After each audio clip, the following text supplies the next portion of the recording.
Então, boa noite oficialmente, né? Estamos aí iniciando a nossa terceira aula do módulo. Terceira não. Já é a quarta, gente. Já é a quarta aula do módulo 1 do Paraná Empreende Mais. E hoje a gente vai finalizar a disciplina de empreendedorismo e vai começar a disciplina de marketing e vendas, tá?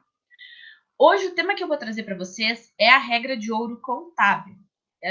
São uma lista assim de problemas que a gente empreendedor causa dentro do negócio e às vezes nem por maldade, né, por simplesmente comodismo. E isso vai corroendo, vai comendo o nosso negócio aos poucos e pode nos levar a ter problemas financeiros bem graves, tá? É mais uma questão de controle, autocontrole, que eu tenho certeza que a Dora trabalhou ou vai trabalhar aí com vocês, tá? Eu espero que vocês tenham assistido as aulas e também tem aquelas aulas de patrimônio, de regime tributário, de porte de empresa, que é interessante que vocês assistam. Sempre digo, né, que a gente precisa chamar um contador numa hora dessas para abrir uma empresa, ele que vai entender exatamente qual é o negócio que você faz e vai fazer toda uma pesquisa, vai trazer todo o conhecimento dele para então dizer, ó, para você pagar menos tributo, né, pagar menos imposto, para você conseguir tal benefício fiscal. É interessante que você siga esse modelo aqui, com esse tamanho, com esse tipo societário e etc, né? Eu trago para vocês ali naquelas aulinhas bem curtas, de 7 minutos, 10 minutos, uma explicação, né?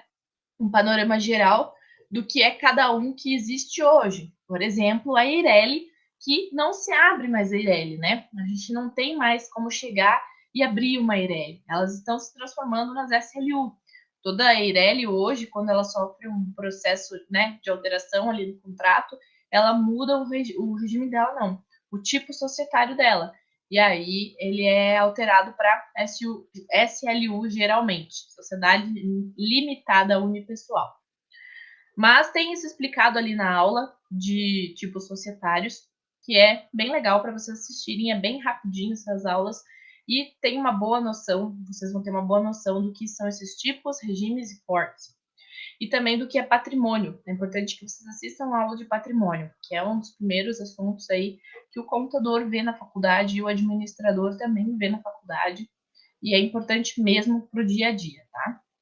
Então, vou começar aqui nos slides, reforçando. Semana que vem, a aula será na terça-feira e na quarta-feira, às 6h30 da tarde, tanto comigo quanto com a Dora, vai ser terça e quarta, porque dia 1º é feriado e nós não vamos ministrar a aula no dia 1º. Então, terça e quarta da semana que vem.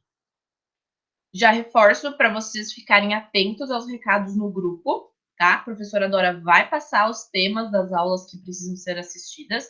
Eu também vou passar as aulas que precisam ser assistidas para a semana que vem, então vocês vão assistir aí ao longo dessa semana. Vocês vão ter o feriado ainda para assistir, né, para pôr em dia o que não está em dia, então um dia a mais, para que vocês consigam chegar e discutir com a gente, chegar na sala e trazer, né, argumentos, trazer dúvidas que vocês vão ter quanto àquelas aulas também, as off, né? Porque não são somente essas aulas aqui de live, mas também tem as outras que são muito importantes, trazem bastante conteúdo. Elas trabalham conteúdos, temáticas diferentes das temáticas que eu trabalho aqui. Por exemplo, as minhas aulas de lá, elas são bem pontuais. Eu tenho uma aula sobre patrimônio. Eu aqui em algum momento com vocês me aprofundei em patrimônio? Não. Lá tem uma aula sobre persona. Como que você desenvolve a persona? Aqui eu não me aprofundei nas aulas sobre persona, então é importante que vocês assistam lá. Na aula que nós tivemos sobre tipos, características, né, de empreendedorismo, eu comentei que eu não ia me aprofundar em startup, porque tinha uma aula, né? Tem uma aula postada lá só sobre isso. Então, assim, assistam, é muito importante que vocês assistam aquelas aulas também para conseguir completar o curso.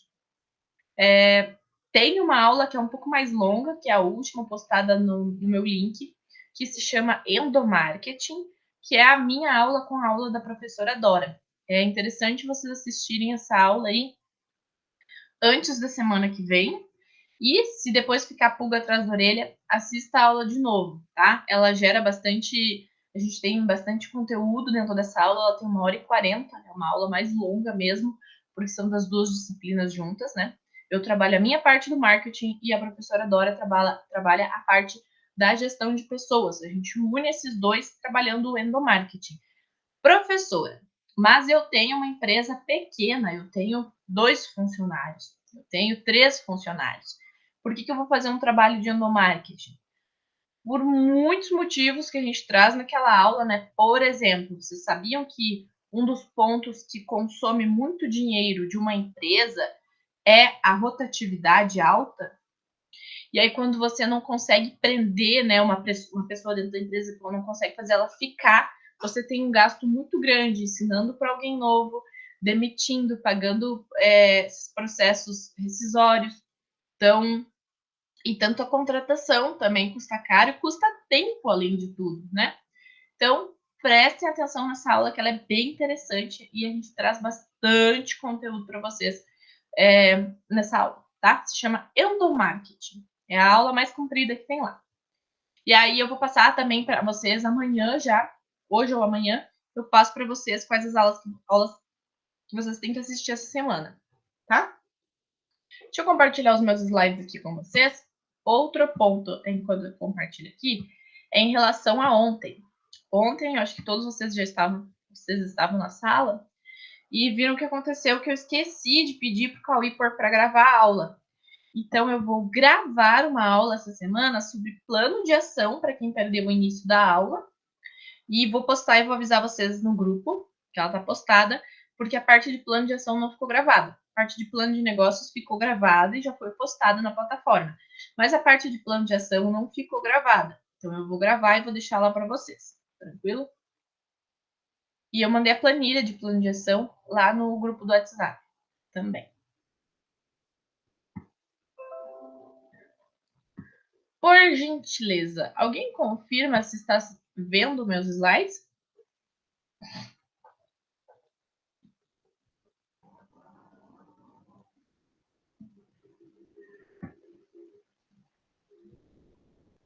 Vocês estão me ouvindo?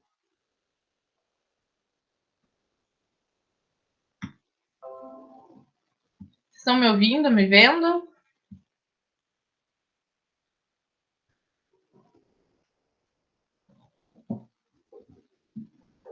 Tem alguém aí? Eu acho que caiu a conexão.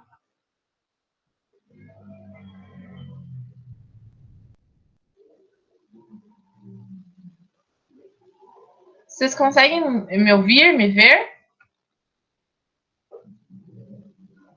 Ah, beleza, Patrícia. Eu achei que tinha travado a conexão aqui. Consegue ver os meus slides? Oi? Estamos ouvindo e vendo. Beleza. Eu achei que tinha travado a conexão, daí travou tudo. Tá. Obrigada, gente. O tema da aula de hoje, principalmente, né, para fechar aí o assunto de empreendedorismo, é a regra de ouro contábil. Por quê? A gente precisa lembrar vários pontos. Um deles é que o nosso negócio é um bebê engatinhando. E a gente tem que estar sempre pronto para ajudar ele e não para sugar o nosso negócio. Porque alguns erros que a gente comete é achar que somos os donos e que temos o direito de tirar o quanto nós queremos de dinheiro desse negócio. E não funciona assim. Assim, a gente consome tudo que entra e acaba ficando com zero, né? Então, para a gente abrir um negócio, existem alguns passos que a gente precisa tomar cuidado. Um deles é em relação ao nosso nome. O nome sujo vai dificultar alguns processos, vai dificultar a abertura do CNPJ, né? Vai dificultar quando você for fazer a emissão de uma certidão negativa, por exemplo. A certidão negativa é aquele documento que a gente tira para mostrar, né, que não tenha processos, ações legais acontecendo contra a gente, né, correndo contra a gente. Quando que eu uso essa certidão negativa, por exemplo? Quando eu vou prestar serviço para algum órgão público. Daí a gente passa por um processo de licitação e aí é solicitado essa certidão negativa. Então, vocês quem aí que tem interesse em prestar serviço para órgãos públicos, né, se atente a essas certidões negativas também, para você conseguir emiti-las, não poderá ter processos ou ações legais ocorrendo contra você, tá? Um CPF regular junto à Receita Federal para você formalizar um negócio e ter um CNPJ é bem importante. Além de que, quando a gente está com o nome limpo, a gente consegue tomar decisões de forma mais precisa, porque é bem ruim a gente deitar todo dia. Eu acredito que em algum momento vocês já tenham passado por isso, de deitar preocupado com as contas, deitar para dormir achando que não vai fechar, que aquele mês não vai dar certo, que vai faltar dinheiro. Então, agora imagine uma pessoa que convive com esse fantasma todos os dias. O fantasma do nome sujo, o fantasma do crédito quebrado. Então, tomem cuidado, se atentem para pagar as contas em dia, o melhor que vocês puderem fazer. Apesar de que, né, o povo brinca hoje em dia que no Brasil compensa mais você ter um nome sujo do que você ter um nome limpo. Às vezes as pessoas com nome sujo conseguem melhores negociações do que as pessoas com nome limpo, né, em relação àquelas dívidas. Mas em relação à empresa, é importante que você se mantenha regular, né? Um nome sujo aí vai te limitar linhas de crédito, vai te limitar que você venda esse negócio, porque as pessoas vão ver que você está sujo, já perde o interesse, né, do comprador. Se você estiver buscando um investidor anjo, se você estiver buscando qualquer tipo de investidor, na verdade, sócios e etc., um nome sujo pode ser uma barreira. Outro ponto é quem viaja, né? Às vezes vocês trabalham em algum ramo que te exigem viagens ao exterior. E aí, para isso, você precisa de visto em alguns dos países que você entra. Você tira o passaporte para poder acessar alguns países, para poder viajar, e tem que tirar o visto para poder andar dentro do país, né? Chegar sem ser deportado de volta para o Brasil. E um nome sujo complica esse processo. Então, também se atentem a essa questão. A regra de ouro contábil, né? Uma das primeiras coisas que o contador, né, o futuro contador, aprende dentro da universidade, aprende na primeira semana, no primeiro mês, é esse princípio da entidade contábil, que ele é muito básico, só que é muito difícil de você pôr isso na cabeça de um empreendedor. No dia a dia do empreendedor, ele mistura os abacaxis e as bananas, mistura o tomate com a cebola dentro da salada de fruta com moranguinho, e aí é terrível para o contador, é terrível para a administração, para a tomada de decisão, para tudo, para todos os processos dentro da empresa. Isso causa uma baderna em todos os setores. O que é o princípio da entidade contábil? Que a gente tem que cuidar para não fazer essa salada de fruta. O patrimônio dos sócios ou cotistas da empresa não se confunde, para efeitos de contabilidade, com o patrimônio da empresa. Ou seja, o carro que está no meu nome é patrimônio e de uso meu. O carro que está no nome da empresa é patrimônio e de uso da empresa. Quem que vai abastecer o meu carro particular? Eu, com o dinheiro do meu trabalho, ou a empresa que eu tenho? O meu particular? Eu, né? Eu que vou trabalhar. Vou pegar lá do meu Prolabore, parte do meu Prolabore, e vou utilizar para pagar esse combustível, a manutenção, o seguro e etc. Várias dessas continhas pequenas misturam e atrapalham muito os extratos bancários. É rotina isso, e fazer essa separação é rotina. E a gente peca muito nisso. Parece óbvio, que nem eu tô falando aqui para vocês, mas eu tenho certeza que em algum momento vocês cometeram uma dessas cagadas que eu vou falar aqui hoje. E o problema é quando ela se torna frequente, quando ela se torna regular, e aí você já começa a confundir tudo, né? Quando a gente pega um patrimônio maior, como um carro, uma casa, é mais fácil a gente fazer a separação do CPF e do CNPJ. E quando se trata de uma conta de luz, onde a empresa está situada na mesma propriedade particular tua, né? É um escritório dentro da tua casa. O que, que eu faço numa hora dessas? É importante que eu faça um rateio de custos, tá? Então, assim, se a minha casa tem lá, eu faço uma média de consumo para minha casa e uma média de consumo para o escritório. O ideal seria colocar 2 contadores, né, de luz ali para fazer a diferenciação bem certa, mas a gente sabe que nem sempre isso é possível, então a gente pode começar pelo processo de fazer por porcentagem. Coloca lá que seja meio a meio, 50% das contas de luz vão ser do escritório, 50% vão ser da pessoa física. E pague com os dinheiros diferentes. Não fique fuçando o dinheiro do caixa para pagar contas pessoais. Cuidado com esse tipo de atitude. Eu vou explicar mais para frente o que isso pode gerar dentro de um processo, né, na justiça. Separe as contas bancárias, é importante de ser feito. A validade dos extratos para contabilidade pode ser afetada se você não separar as contas bancárias. O MEI não tem essa obrigação. Quem assistiu a aula lá de tipo societário viu que o MEI não tem obrigação de ter uma conta PJ, tá? Ele se safa nesse sentido. Os outros tipos societários pedem já que se tenha uma conta PJ, uma conta bancária PJ, para ele. Mas o MEI se safa disso. Porque o MEI, ele é um tipo societário criado para facilitar e tirar o empreendedor daquele informal, né? Para tornar ele formal de uma forma mais simplificada. Mas é interessante que, conforme o teu negócio vai se desenvolvendo, ou até se você quer visualizá-lo já, né? Mesmo você como MEI, você já quer visualizar o teu negócio separado do teu patrimônio, você tenha uma conta PJ também. É interessante.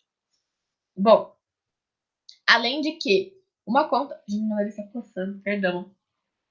Nossa, alguma coisa dentro de casa me deu alergia. Além de que, né, uma conta PJ, ela vai trazer tarifas bancárias melhores. Alguns bancos oferecem aí melhores linhas de crédito, melhores tarifas, melhores cartões, melhores benefícios, financiamento, diversos, né? Diversos produtos de banco que vão ser mais facilitados para CNPJs do que para CPF. E cuidado quando você for pagar contas para não pagar a conta com o dinheiro do outro, né? Por exemplo, eu tenho um boleto para pagar da minha empresa no valor de R$ 300, mas eu não estou com R$ 300 agora no caixa da empresa, ali na conta bancária, e aí eu pego esse boleto e pago com a minha conta particular. Ou vice-versa, eu tenho um boleto particular e eu vou lá e pago com a minha conta PJ, porque eu não estou com dinheiro agora na minha conta particular. Não se faz isso. Isso tira a validade dos extratos bancários. Não tira a validade do MEI, né? Por questões, por exemplo, como o MEI, lá na aula de regime tributário, vocês vão ver, né? Ouviram, que o MEI ele tem responsabilidade social sobre os problemas da empresa, né, financeiros, etc., ilimitada. Isso significa que qualquer problema que a empresa tiver, o teu patrimônio todo responde. Ou seja, se eu, como MEI, tive um problema financeiro, estou devendo um fornecedor, estou acumulando, e ele entra na justiça, a minha lá, meu carro, meu, vamos supor, minha casa na praia e etc., pode sim ser exigido judicialmente para abater essa dívida, porque um regime ilimitado de responsabilidade. Então, né, o MEI tem esse BOzinho, né, esse probleminha também. Não é tudo mil maravilhas no meio. Não é só pagar imposto barato. E diferente de algumas outras, né? Alguns outros regimes, por exemplo, o EIRELI, que ainda existe hoje, ou o SLU, onde você tem uma responsabilidade social limitada, né? Que é limitada ao capital que você aportou na empresa. Quem abriu uma EIRELI, que hoje não se abre mais, mas quem abriu uma EIRELI, né, uma empresa lá de capital limitado e tal, teve que fazer um aporte de dinheiro dentro dessa empresa, um valor bem significativo.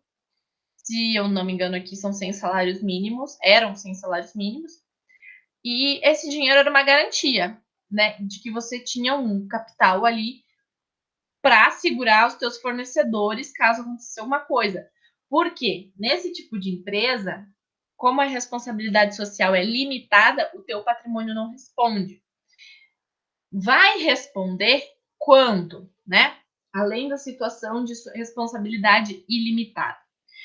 O teu patrimônio pode responder se acontecer um processo judicial contra você, né, contra a tua empresa, for pedido os extratos da contabilidade, né, os extratos bancários foram pedidos para a contabilidade, e lá o perito provar, mostrar que misturou tanto pagando conta de PJ na conta PF, na conta PJ, fazendo tanta mistura de dinheiro que perde a validade. E nesse tipo de situação onde se perde a validade, que pode acontecer, aí sim o juiz lá, a pessoa que for encarregada do processo, pode dar essa quebra de responsabilidade limitada para uma responsabilidade ilimitada. Então, cuidado, né? Fica aí um alerta.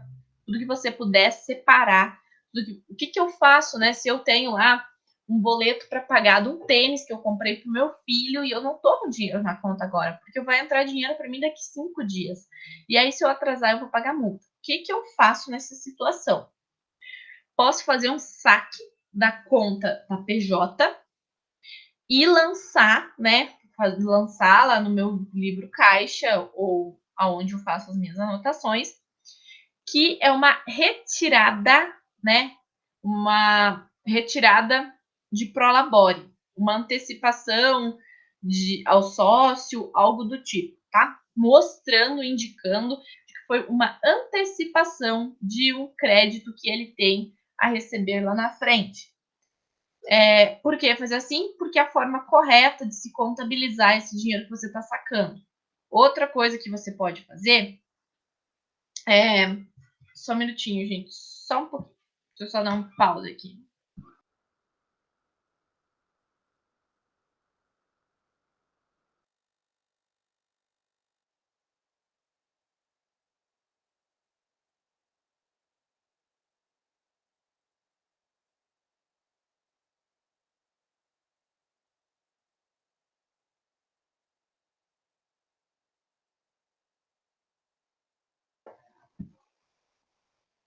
Pronto, tem.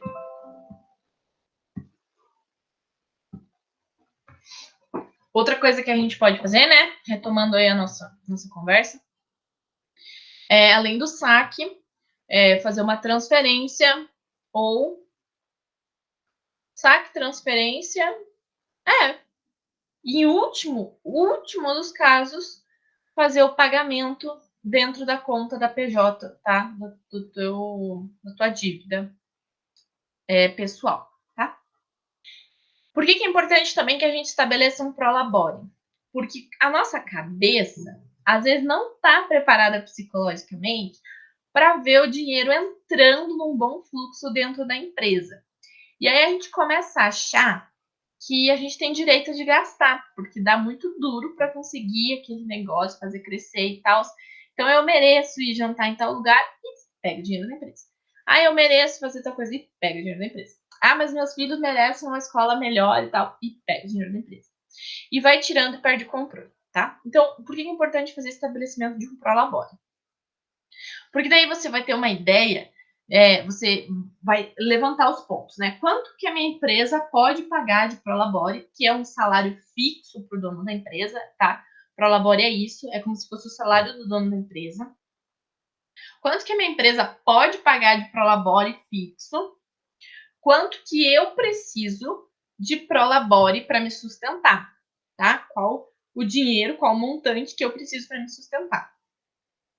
Põe esses dois pontos na balança e aí eu vou conseguir estabelecer um valor X de Prolabore, que vai ser a retirada que você vai ter direito todo mês, como se fosse um salário.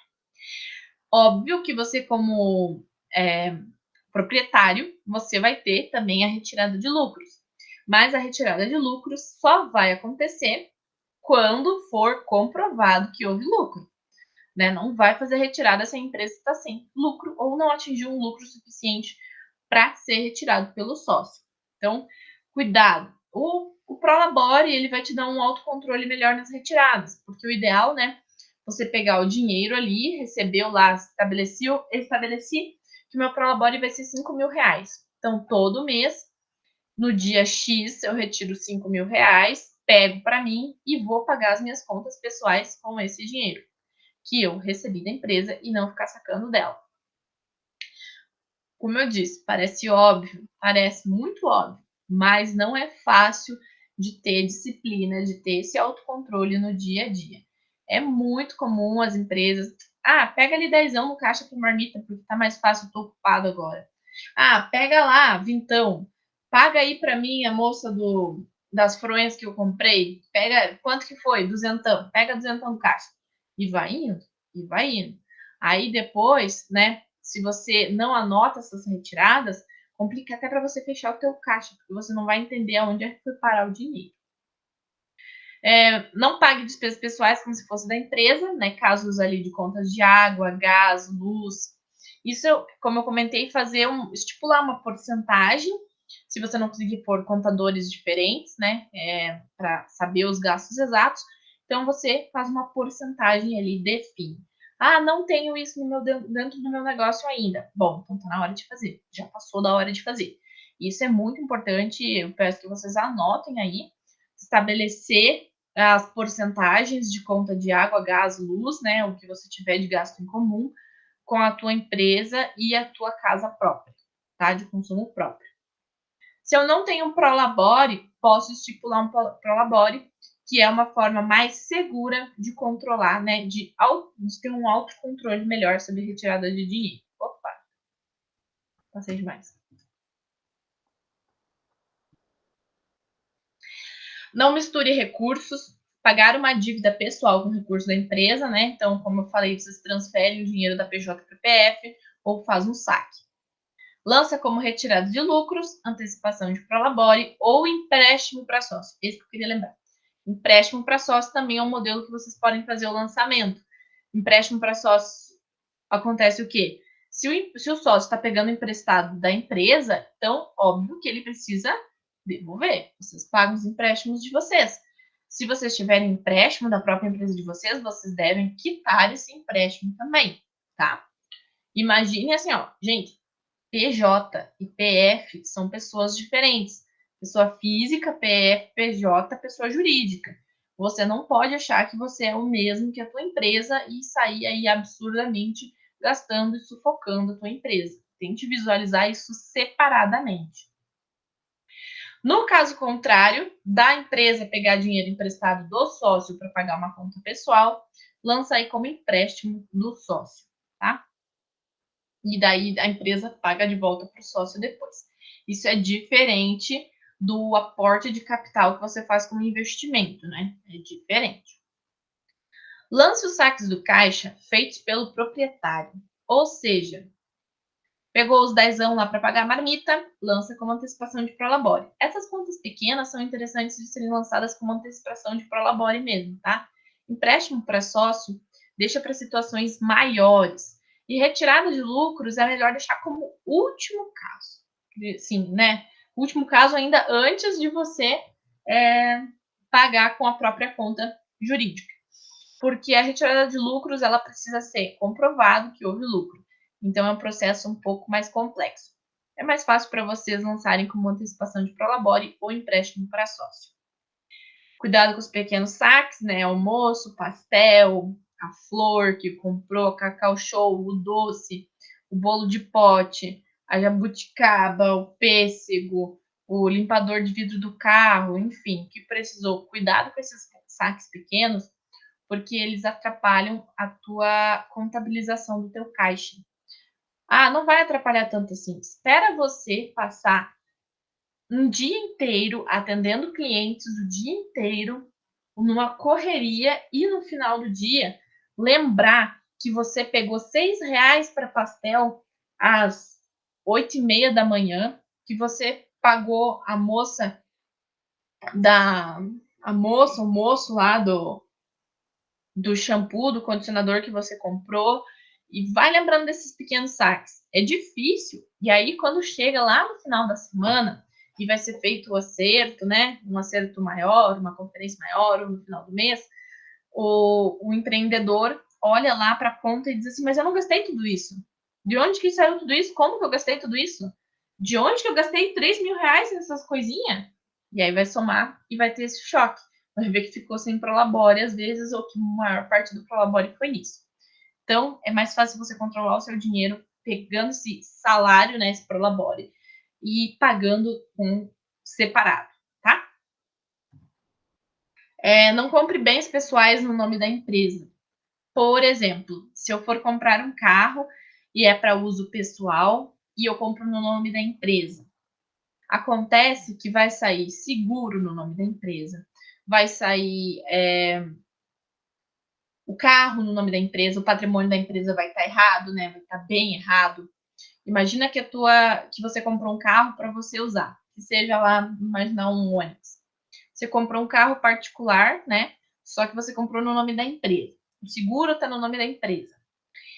E aí a minha empresa quebrou, né? Infelizmente lá deu um problema e ela entrou com um processo de falência e tal. E daí, ou estou devendo um fornecedor e entram na justiça e a minha empresa precisa arcar, né, com esse prejuízo. E às vezes ela precisa se desfazer de parte do patrimônio para pagar essa dívida. Quem que vai ser tomado? Por exemplo, o carro que está no nome da empresa. Ah, mas é de uso próprio meu. Como é que você vai provar se ele está no nome da empresa? Entendeu? São coisas assim que a gente rateia no dia a dia, né?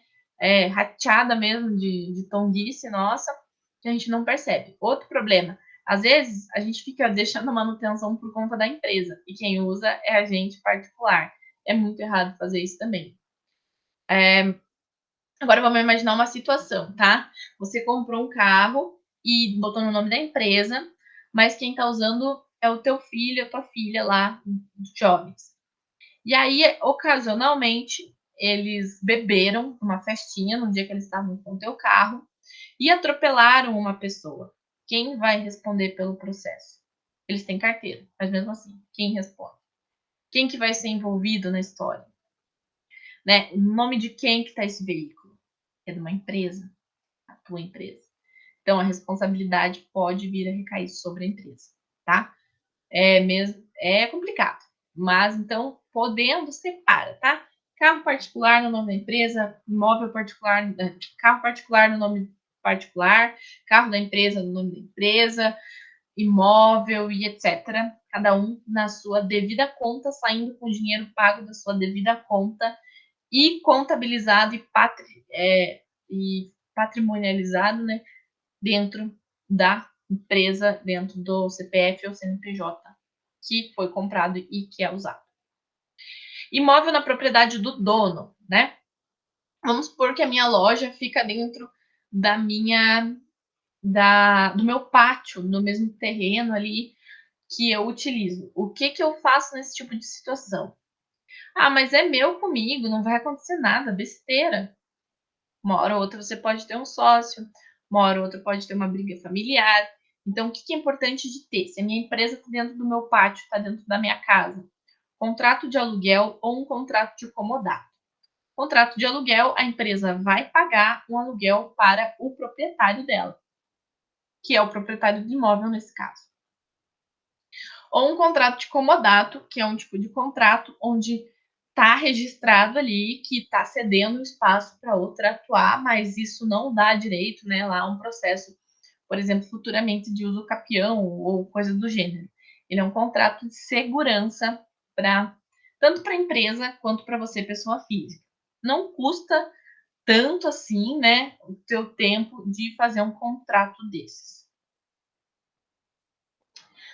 Né, estamos aí trabalhando muito em cima da ideia de que o patrimônio dos sócios e dos cotistas não vão se misturar com o patrimônio da empresa. Cada um é um. Imaginem eles separados.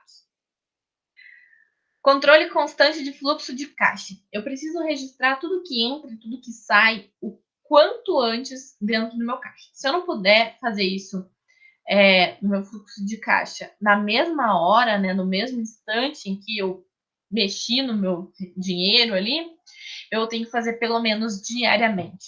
Ah, mas eu vou lembrar depois. Não lembra, gente. Não lembra. Eu já tive negócio e a gente não lembra se não registrar na hora. Depois é uma batação para conseguir fazer fechar o fluxo de caixa, conseguir entender de onde que veio o dinheiro, para onde que foi o dinheiro. Então faz na hora o registro, tá? Principalmente geralmente quem já tem ali um caixa, uma pessoa no caixa, é mais fácil de fazer esse registro. Mostra para ela o processo e explica para ela que tudo precisa ser registrado no mesmo instante. E registra sempre, anota e põe os detalhes que você puder pôr para não se perder. Pagar as contas em dia, além de melhorar, né, tua pontuação lá, teu score, vai evitar você de pagar juros, evitar de perder um controle financeiro, vai melhorar, né, a tua visibilidade no mercado de finanças, no mercado com fornecedores, etc. Vai melhorar a tua linha de crédito com o fornecedor. Na hora que eu precisar, que eu tiver um aperto, eu consigo uma melhor negociação com ele, eu consigo um melhor desconto porque eu pago um dia. Se eu pago tudo atrasado, não tem porquê, né, o nosso fornecedor querer nos dar benefícios se eu sou um péssimo cliente dele, tá? Agora, se eu sou um bom cliente dele, né, porque uma empresa é cliente das outras também, se eu sou um bom cliente dele, então ele tem sim pode me dar um incentivo para me manter cliente dele, tá? Não dê entrada em receita dos sócios no caixa da empresa. Vamos imaginar que eu tenho uma loja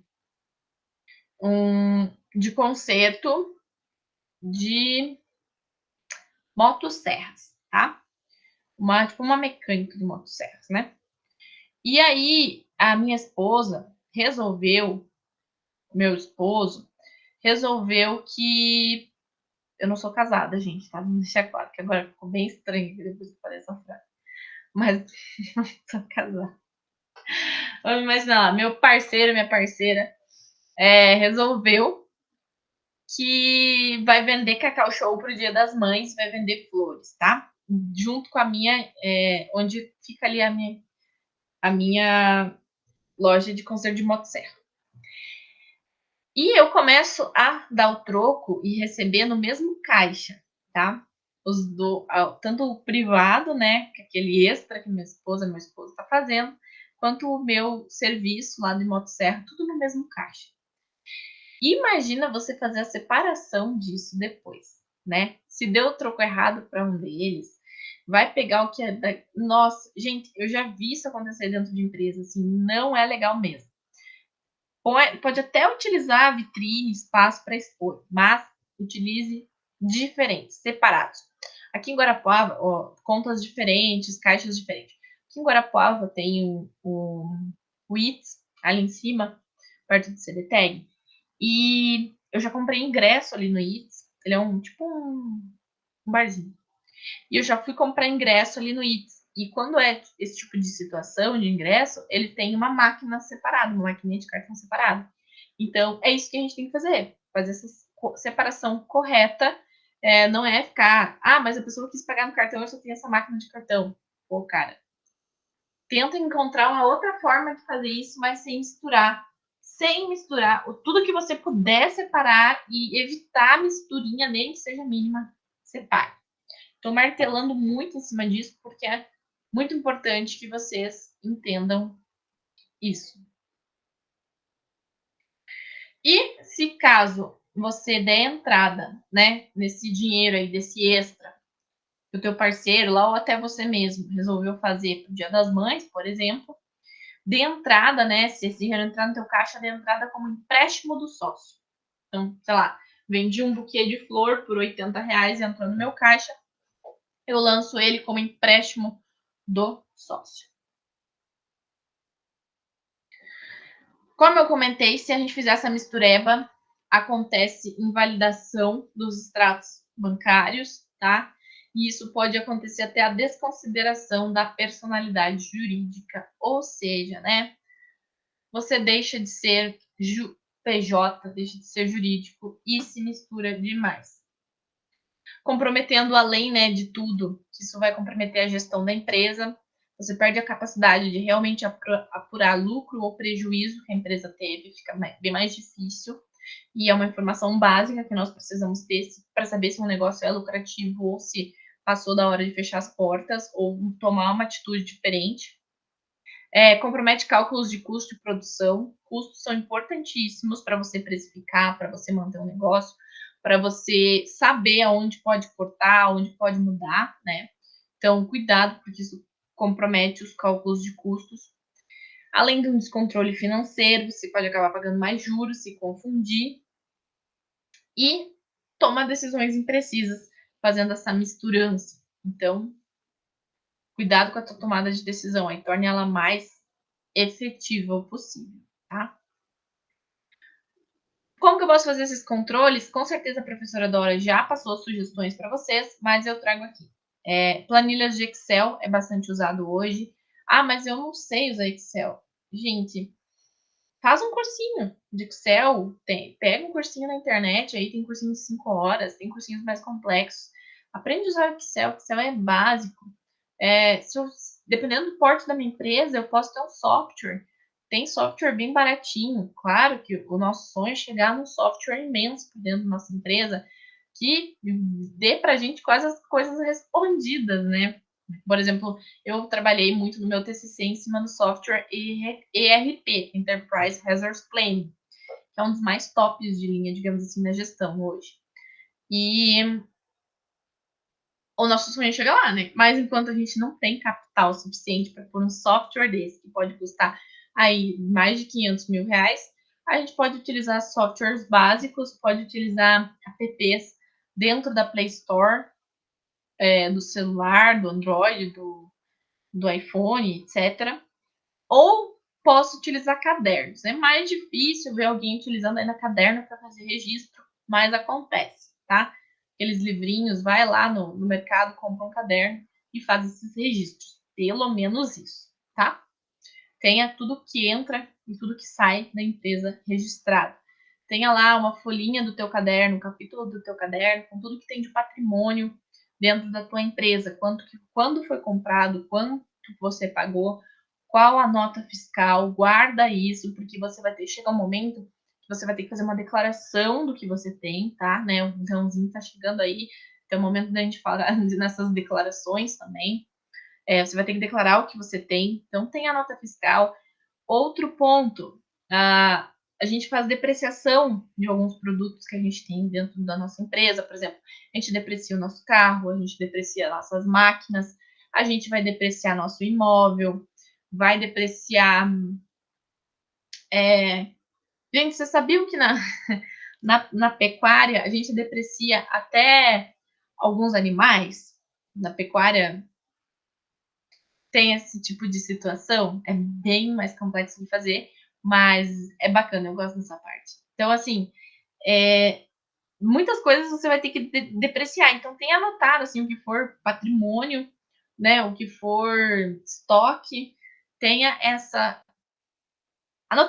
tenha anotado tudinho, para você olhar assim e dizer, ó, eu tenho isso aqui de estoque hoje, eu tenho isso aqui de patrimônio, eu tô depreciando, vou ter que depreciar isso aqui desse patrimônio aqui, comprei isso aqui em tal data, eu paguei tanto.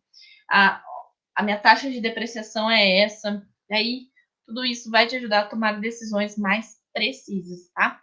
Dentro do teu negócio. Em relação a essa parte da aula, que foi que você mandou morrer, Liane? Meu Deus. que eu falei? Em relação a essa parte da aula, vocês estão de boa? Ficou alguma dúvida, alguma curiosidade a respeito? Alguém gostaria de dizer assim, já fiz isso errado? Já cometi. Gente, eu já cometi esses erros também. Eu sei por que eu bato tanto na tecla, porque é muito fácil a gente cometer esse erro até na inocência, assim. Mas a gente acaba cometendo. Alguém gostaria de fazer algum comentário sobre?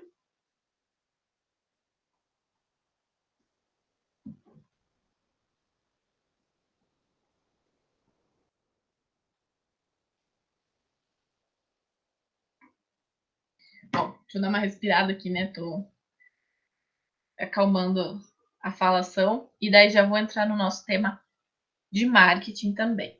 Pode falar, Liane.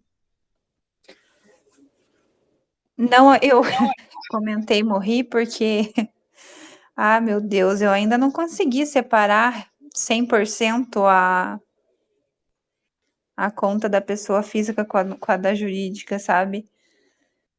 Uhum, Preciso fazer um colabore para mim. Isso é um, isso é isso uma é falha importante. grave minha. Isso é importante. Vai te ajudar, né? Tanto na tua finança pessoal quanto da tua empresa.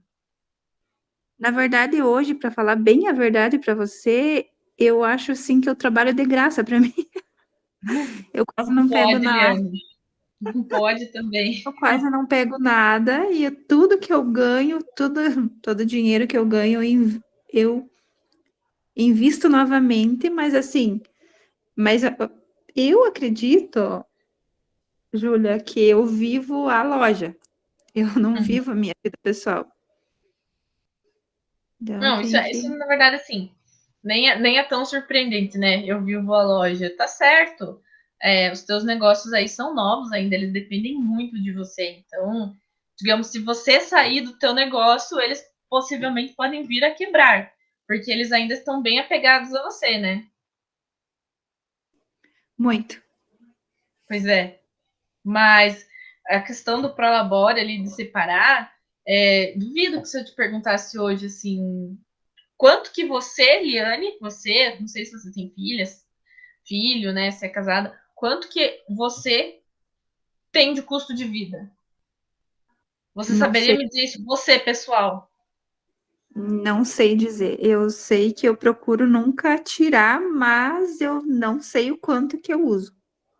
Pois é, isso atrapalha, né, a tua saúde financeira pessoal também. Isso que a gente tem que tomar muito cuidado. Ó, tá aí mais matemática que a gente pode, se você quiser, conversar lá na mentoria. Definição de um prolabore. Se você tiver Porque interesse.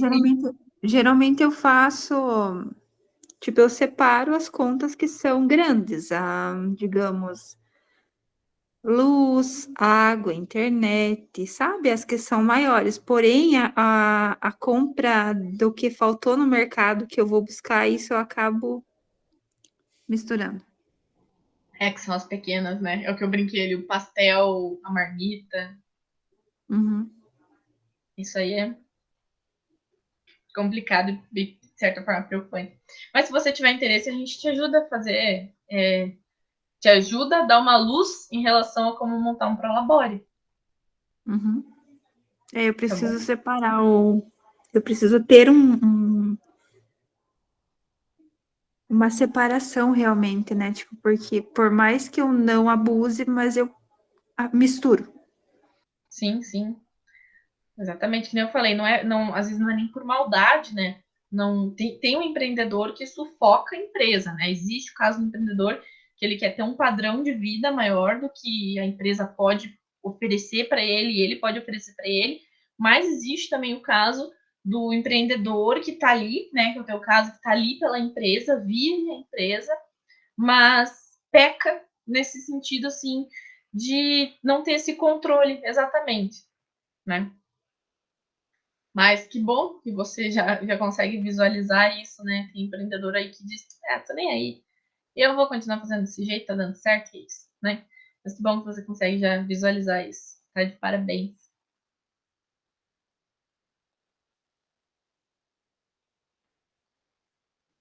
Bom, então, gente, é, eu vou dar uma encerrada, né, na nossa temática de empreendedorismo. Não acaba, porque vocês vão ver que marketing e vendas, ele caminha muito junto também. Agora a gente vai começar a falar mais sobre pessoas, né? Se aprofundar ainda mais no relacionamento com pessoas, porque marketing e vendas é isso. Mas ele carrega, sim, parte do empreendedorismo, parte das aulas que nós tivemos. Ele só é menos técnico, digamos assim. Mas o que vocês tiverem de dúvidas em relação ainda a empreendedorismo, pode mandar no grupo, pode levar para a mentoria e pode trazer nas próximas aulas, tá? Não precisam ficar com medo de tirar as dúvidas de vocês. Ninguém vai julgar vocês. Se vocês querem privacidade, dá para agendar um horário de mentoria ali. Essa semana, a gente ainda tem horário para mentoria na quinta-feira e na sexta-feira, tá? Amanhã já tá preenchido também. Mas na quinta-feira e na sexta-feira, se alguém quiser fazer uma mentoria particular, também ainda tem horário, tá? A gente faz uma mentoria, uma conversa aí de 1 hora, mais ou menos. Vocês fazem uma apresentação do problema e a gente traz já umas ideias novas para vocês. Bom, vou continuar agora aqui falando, trazendo a nossa aula, só que agora mais no sentido marketing e vendas, beleza? E depois eu indico para vocês as aulas que eu quero que vocês assistam essa semana. Vou compartilhar minha tela novamente.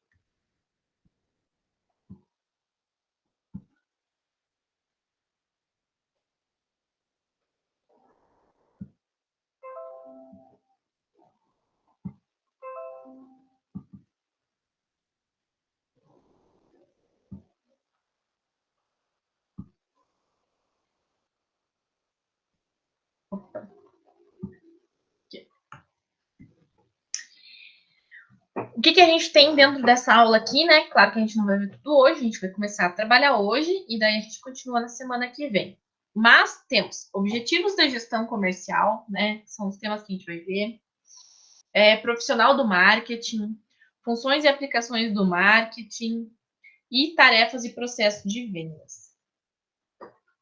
A gestão comercial, que é essa segunda disciplina ainda dentro do módulo 1, né? Ela se baseia em 3 linhas: a estratégia de compras, o planejamento de ações de marketing e a administração das vendas. Apesar de serem 3 atividades paralelas dentro das empresas, elas caminham para o mesmo sentido. Elas buscam o mesmo objetivo, que é a conquista de clientes e a retenção de clientes. Então, quando a gente fala de marketing e vendas, quando a gente fala de gestão comercial, o que nós trabalhamos em cima é da conquista e retenção de clientes. Muita empresa peca só na conquista e esquece de reter. E um cliente retido dentro da empresa, ele é mais barato, né, de manter, é mais barato financeiramente e de tempo para você, do que ficar conquistando novos clientes o tempo inteiro. A gente precisa sim estar explorando novos mercados, conquistando novos clientes, mas não podemos esquecer da grande importância e o grande peso da retenção de clientes, que é mais barato, mas exige da gente alguns outros pontos que a gente vai ver aqui na gestão comercial. Então, estratégias de compras, planejamento de ações de marketing e a administração das vendas. Primeiro que eu trago para vocês, né? Com certeza vocês já sabem, mas é importante porque é o básico, é a diferença de consumidor e de cliente. O consumidor é aquele cara que vai comprar a utilidade direta do produto, tá? Diferente do cliente, que o cliente vai comprar o relacionamento, o atendimento e a marca. Então, quem pode ser um consumidor? Vamos imaginar que eu estou indo comprar um celular. Quem que pode ser um consumidor? É aquele que quer um celular que ele não tá nem aí para a marca que tem, tá? Mas ele quer um celular que tenha X megapixels de câmera, que faça ligações, mande mensagem, tenha 5G, Bluetooth e essas coisas básicas aí, tá? Ele busca utilidade direta do produto, características diretas do produto. E quem é o cliente? O cliente é o cara que vai chegar dizendo assim: putz, eu quero trocar o meu iPhone. Eu dou o exemplo da Apple, né? Porque a Apple fideliza muitos clientes dela. Dificilmente alguém sai de um iPhone para outra marca. Então, quando ela entra, ela já consegue reter essa pessoa. Então, assim, por quê? Porque muitas vezes ele compra o relacionamento, ele compra a marca em si, né? Carregar a maldita da maçã atrás do celular. E compra atendimento. Ele é exclusivo, ele quer aquilo ali. Vamos trazer uma realidade um pouco diferente, então, agora no sentido de serviço. Tem uma pessoa que é nova na cidade e ela quer cortar o cabelo. Ela vai procurar os salões que tem, provavelmente vai ver um custo-benefício melhor e vai ir nesse lugar, tá? Compra utilidade direta do produto. Ela simplesmente quer cortar o cabelo, quer fazer uma hidratação, etc. E o cliente é aquele que já foi, que gostou do lugar e sempre volta lá. E só corta o cabelo naquela cabeleireira. Eu sou cliente de um salão em Irati. Eu moro em Guarapuava, mas eu só faço meu cabelo em Irati. Eu espero 2, 3 meses para voltar lá. Eu tenho cabelo com mechas, né? Eu tenho liso. E eu só faço lá. Eu sou cliente dela. E o mais engraçado é que eu trabalhei com elas. Eu fui funcionária dela durante um bom tempo, enquanto eu estava na faculdade, e hoje eu sou cliente fiel, digníssima, assim, ó, só elas lá têm autorização para encostar no cabelo. É engraçado, mas para ver o nível que eu cheguei de confiança com elas. E é isso, cliente é confiança. É aquela pessoa que vai defender a tua marca, que vai dizer assim, não, mas eu faço lá porque é muito bom. E vai indicar para os amigos e vai dizer, ó, você tem que ir lá, você tem que ver como que elas atendem. Falando desse salão, né, que eu sou cliente, por exemplo, o atendimento delas é muito gostoso. É um ambiente extremamente delicioso de você estar. Além de que, né, eu revejo pessoas muito queridas. E é isso, entendeu? Cliente, a gente vê, né, como é que eu posso dizer para vocês de uma forma mais clara? A gente vê a tecnologia aí avançando, tomando lugar de alguns empregos, né? E o caixa eletrônico e tudo. Caixa eletrônico não, o caixa autoatendimento do supermercado. Mas as pessoas olham de mim e dizem assim, Júlia, como é que eu vou fazer para minha marca se diferenciar hoje? Se tá todo mundo vendendo a mesma coisa, se tá todo mundo sendo substituído pela tecnologia, como que eu vou me diferenciar? Através de relacionamento, através de atendimento e criando valor em cima da tua marca. Lembre-se, o cliente é exclusivo seu. Ele não quer o teu produto, ele quer você. Ele não quer entrar na loja e ser atendido. Vamos imaginar que você tem aí cinco funcionários e aquela pessoa, aquele cliente, ele é cliente do funcionário A lá, do Luiz. Vamos imaginar aquele cliente do vendedor Luiz. Ele vai naquela loja porque ele quer ser atendido pelo vendedor Luiz. Ocasionalmente, né, pode acontecer do vendedor Luiz não estar disposto, não estar livre para atender naquele momento. Tem gente que vai dizer assim, não, eu espero então, ou eu volto outro dia, mas eu quero ser atendido por ele, eu gosto dele, eu sou cliente dele. Então, atendimento, né? Essa exclusividade, eu não querer o produto em si, eu quero você. Isso é uma das coisas que eu gostaria que vocês compreendessem para começar a olhar para os clientes de vocês. Às vezes a gente olha para os nossos clientes e fica, meu Deus, mas por quê? O que aconteceu? Eu não ofereci o produto que ele queria? Ou o que aconteceu? E às vezes foi uma quebra num relacionamento que vocês tiveram. Um choque no relacionamento cliente-empresa, tá? E lembrem-se, vocês são a cara do negócio de vocês. Então, assim, muitos vão dizer, é a Júlia lá do Paraná Empreende Mais, né? Não é a Júlia a Júlia Pacheco e tal. Não é sei lá, não é o Luiz vendedor da loja. É aquela loja lá que o Luiz trabalha, sabe? Esse tipo de associação. Então, o cliente é exclusivo. E é em cima do cliente que a gente precisa fazer a manutenção de relacionamento, tá? Foca no cliente e faz essa manutenção de relacionamento que a gente vai discutir bastante ao longo das nossas aulas. Lembra que eu já trouxe para vocês um pouco de cenário atual, né? Então, conquista e retenção de clientes no cenário atual. O que a gente precisa se atentar? Mercado, cliente, pessoas. Já conversamos bastante sobre isso, mas pensem que o mercado, a concorrência está imensa, produtos e preços semelhantes. Como que eu me diferencio? Atendimento, relacionamento. Ainda somos pessoas, nós ainda queremos nos relacionar com pessoas.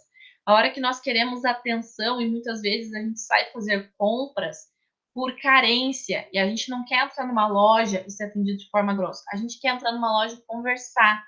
Vocês já viram? Principalmente acontece, né? Idosos que saem e demoram aquele tempão na fila do banco, trazendo a fila do banco, que levam um tempão no caixa e conversando com o vendedor. Ele não tá ali porque ele tá querendo comprar uma camiseta. Ele não tá ali porque ele tá querendo pagar uma conta. Ele tá ali porque ele quer atenção, muitas vezes. Esse tipo de olhar que a gente precisa ter. E vocês já repararam que tem aí algumas cooperativas que trabalham em cima dessa ideia já? Que elas dizem assim, nós não vendemos, né? Nós não trabalhamos não trabalhamos com transações bancárias, nós trabalhamos com pessoas. Nós somos pessoas, nós queremos você aqui, seja bem-vindo, tá na todo esse trabalho. Então, lembre-se, foquem no lado pessoal também, no lado afetivo. Porque, querendo ou não, a gente precisa de atenção, e o lado afetivo é o lado que você vai utilizar para vender, para negociar com essa pessoa a partir do teu poder de persuasão com ela, tá? O cliente sabe geralmente o que ele quer e ele tem mais informação do produto às vezes do que o vendedor. Ele chega dizendo que ele quer o notebook X com a característica X, com a cor X, e por que esse outro aqui, qual é a diferença desse outro aqui? Qual que é a placa de vídeo dele? E aí o vendedor que lute para fazer essa diferenciação, né? Então, é muito importante que o pessoal do marketing, o pessoal das vendas, esteja bem situado em relação ao que está vendendo, tá? Para a forma que vai vender, porque o cliente sabe qual produto tem maior qualidade do que o outro e sabe o porquê, porque ele já procurou no YouTube, ele já procurou na internet, ele já viu a opinião de outras pessoas e agora ele está querendo saber de você, se ele pode confiar em você ou não para adquirir aquele produto. Pessoas, conhecimento técnico e foco em resultados, né? A gente já conversou aí sobre as questões de ficar de lado o relógio ponto e ficar as metas. Então, foco nos resultados. Pessoas querem resultado, também os nossos clientes, não só os nossos colaboradores, mas os nossos clientes também querem resultado, tá? Eles não, às vezes, eles não querem saber, muitas vezes, vamos voltar para o caso do notebook, né? Às vezes eu não quero saber se meu notebook tem a placa Y, com não sei o que, com WN. Para mim não faz sentido. Eu não entendo disso. Mas ele quer saber se vai funcionar para jogar, para rodar o jogo dele, né? Ou se vai funcionar para rodar o software que ele tem para a empresa, se vai ser o suficiente para suportar. Ele quer ver o resultado acontecer depois. Ele não quer ser passado a perna, ser enrolado. E lembrem-se, muito importante, tá? Consumidores aceitam problemas, mas não aceitam surpresas. Imagina que você está comprando um carro de alguém, tá? Ou você está comprando um software, ou você está adquirindo aí um serviço. Vamos citar um exemplo que a gente já usou, né? O cabelo ali, de cabeleireira.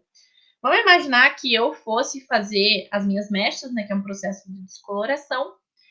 E a cabeleireira me dissesse assim, ó, Júlia, você sabe que isso vai tirar camadas de queratina e que o teu cabelo vai ficar ressecado e que você vai ter que fazer hidratação direto, né? Pelo menos uma vez na semana, uma hidratação mais profunda, porque senão o teu cabelo vai ficar horrível, igual uma palha. Beleza, eu quero fazer mesmo assim. Eu sei desse problema, mas eu quero fazer mesmo assim. Tudo bem. Aí eu vou lá, faço o processo e ele não fica como eu queria. Eu mostrei uma foto e o resultado foi diferente do que eu queria.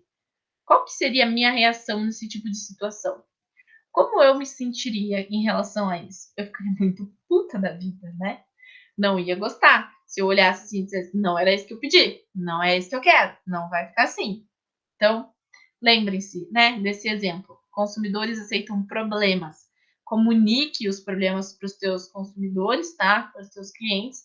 Eles precisam saber o que pode acontecer, porque surpreendê-los com problemas, né, que eles não estão preparados, vai trazer uma imagem negativa. E a gente não quer essa imagem negativa dentro dos nossos negócios, né? Gente, vou deixar o restante para a próxima aula, senão eu espicho vocês além das 9, tá? Vou indicar ali no grupo quais as aulas que vocês devem assistir essa semana e aguardo vocês na terça-feira da semana que vem, dia 2 de maio. Tranquilo? Cauí, você faz a gentileza pra gente de parar a gravação? Beleza, E Pedro. aí a gente... Oi? Beleza. Beleza. E daí a gente deixa as dúvidas